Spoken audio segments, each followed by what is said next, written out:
The technology is going to be pushing the boundary of looking identical or near identical to traditional film very, very soon. Staircase Studio AI, a new film, television, and gaming studio, is aiming to produce more than 30 projects for Hollywood in the next 3 to 4 years with tiny budgets.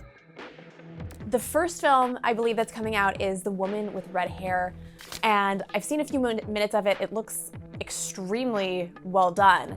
But what was interesting to me is that Thank you. are using actors. There are still actors involved with this. So explain what an AI film really is. At Staircase Studios, we really believe that having a human in the loop is an important art aspect for AI filmmaking. And so, I mean, there's a lot of things you can do as far as pressing a button and generating an image or pressing a button and generating a video.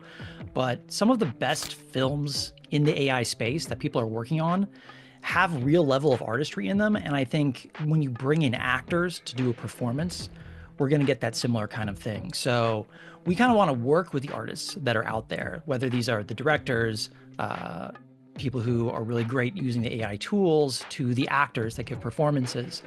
We believe that these new tools it's really what they are. They're just new tools. And it's like before we had CGI, before that we had cameras, and we see this more of as an addition to what's out there as opposed to something that's going to replace it. So yeah, we're working with a lot of really great talent, and we're excited to bring a bunch of new films with this new medium. Yeah, I think I'd seen one of your colleagues basically explain this as complementing what's out there, which is interesting because obviously the fear is that everyone is going to be replaced.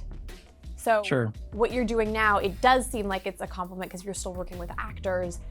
Down the road, though, do you think AI is going to be so good that we're not even going to need actors? I think what's going to happen in 5 years or 10 years is really anyone's guess. So all we can really focus on is what we can do right now.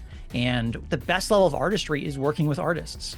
And I don't think that that's going to change anytime soon. To be the best moving forward, are you going to need to understand how to integrate AI? I think people in the film industry are already trying to do this, not as really a replacement, but just how do we improve our stories and tell them better and more efficiently.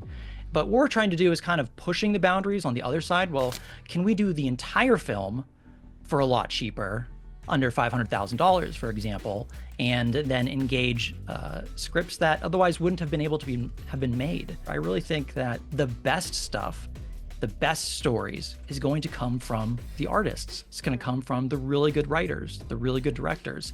And these are just tools that empower those people as opposed to replace them. So you're saying you're trying to push the boundaries, and you are head of AI filmmaking. So what does it mean for a film to be AI? Because you are still using human actors. Right now, the primary use for AI is going to be in the visuals. So as a very simple example, let's say instead of building a set in real life, or building a set using tools like the drawings that someone would do for a traditional 2D movie or a 3D movie, Yeah.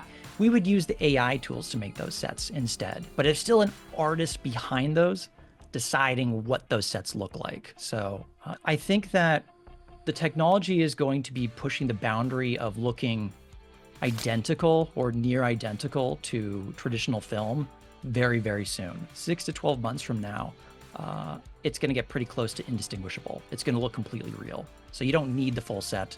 You can do it all within a tool to build the set that looks real.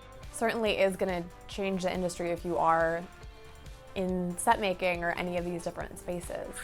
You know, CG changed the way 2D films were made. This is going to change the way that traditional films are made. I don't think it's really a replacement. I think there's a place for the large budget films to exist. And so I see that these tools are going to simply allow for more storytelling as opposed to a replacement of the storytelling that already exists today. At the same time, we want to work with those actors that does respect their craft, that does respect everything that they've already put into this industry, not to replace them, but to work with them. We really just see this as a new tool to help us tell more stories, and stories that just wouldn't necessarily get told otherwise. That's what The Woman with Red Hair is. It's a film that was referred to as the Blacklist, where there was a lot of people in Hollywood who wanted to be able to tell this story. things fell apart, just things didn't add up. And now here's a chance we can actually tell this really phenomenal story that otherwise would have fallen through the cracks. So we see it as an opportunity for artists to kind of bring this through as opposed to replacing it. I'm looking forward to that as someone who enjoys films, who enjoys working on films, to this future, because I think, at the end of the day, that's what we really care about is the end product. Is it a good story? And I'm looking forward to that.